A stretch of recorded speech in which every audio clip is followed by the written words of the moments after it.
That could be on the gun charge, could be on other things. And if he goes to trial, there's a real risk if he's convicted of prison time. So Hunter Biden is going to be very incentivized to get that plea deal back together. But the judge said, how about all this other stuff on the periphery around taxing the gun? Can he be charged, for example, if there's a Foreign Agent Registration Act, a foreign lobbying violation? Hunter Biden's team said, yes, he is covered for that. DOJ said, oh, no, he's not. And at that point, the judge said, you do not have a deal. The judge did not say this was a sweetheart deal or a harsh deal. She just said simply, you do not have a deal. By the way, Poppy, they should have seen this coming, because back in June, when this news first came out, Hunter Biden's team said, it's my understanding, his lawyer said, that the 5-year investigation into Hunter is resolved. The whole thing's over. DOJ, though, said it's an ongoing investigation. If you're sensing some tension there is, and that blew up in court yesterday. Yeah. So the whistleblower, IRS Special Agent Ziegler, who you talked to last hour, he has said publicly, and he reiterated to you just now, that in his view, the U.S. attorney was constantly limited. Now, David Weiss has said, no, he was not. He said he had ultimate authority over this matter. I think there's 3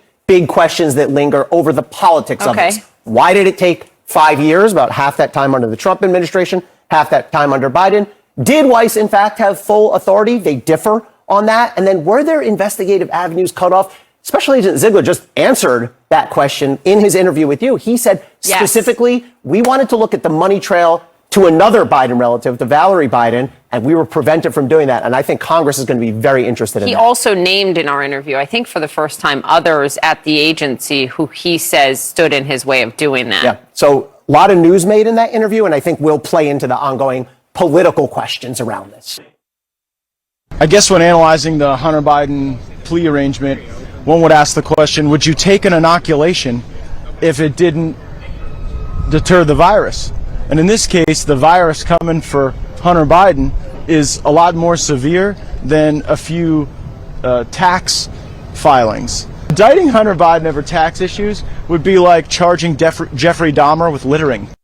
In the meantime, lawyers for Hunter Biden and federal prosecutors will begin the process of trying to clarify Hunter Biden's plea agreement that was put on pause by a federal judge. She called it unusual and at one point even asked if it was constitutional. Separate but related at this point, the House Oversight Committee has heard testimony from 2 IRS whistleblowers now saying that the Justice Department politicized the Hunter Biden criminal probe. Let's take a listen to a little bit of what one of those whistleblowers told CNN this morning. As far as this investigation goes, and a part of our testimony, we did not follow the normal process. We did not follow normal investigative leads that we would normally want to follow as a part of a tax investigation. Tax investigations are quite complex. We interview a lot of witnesses. You have to follow the money. An example of my testimony was President Joe Biden's sister, Valerie Owens. There was financial transactions. We were not allowed to go and interview that witness. And I think one thing that came up yesterday from the judge, so that came down from the assigned prosecutor. Now, the White House and Justice Department have denied any claims like that, but could that type of testimony play any sort of role in this plea deal case? Not in the plea deal case, but it's certainly fair game for Congress to ask questions about it. Congress has broad oversight authority. This is what I did for many years at the Justice Department, working in legislative affairs. So if Donald Trump is charged, you say he should be treated no better or worse than any other defendant, which is something people have also said about Hunter Biden. And you, along with everyone else, watched yesterday as this plea deal was put on hold by a federal judge who called the terms of the plea deal, I think some of the words used specifically were unusual and atypical. Do you think that a plea deal like that would have existed had it been for, Hunter Brown instead of Hunter Biden?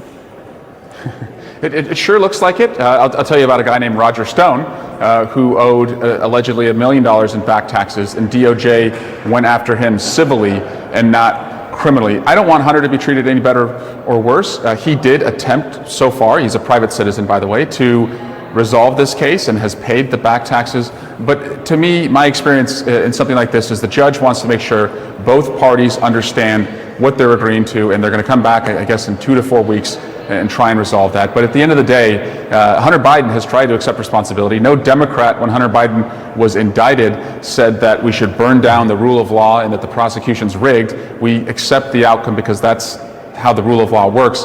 That's not what you're seeing from Donald Trump. as we learn more. But first, a painful reminder that nothing is done until it's done. Hunter Biden's attorneys and federal prosecutors must now see if they can salvage an agreement from the wreckage of a plea deal that crashed inside a Delaware courtroom.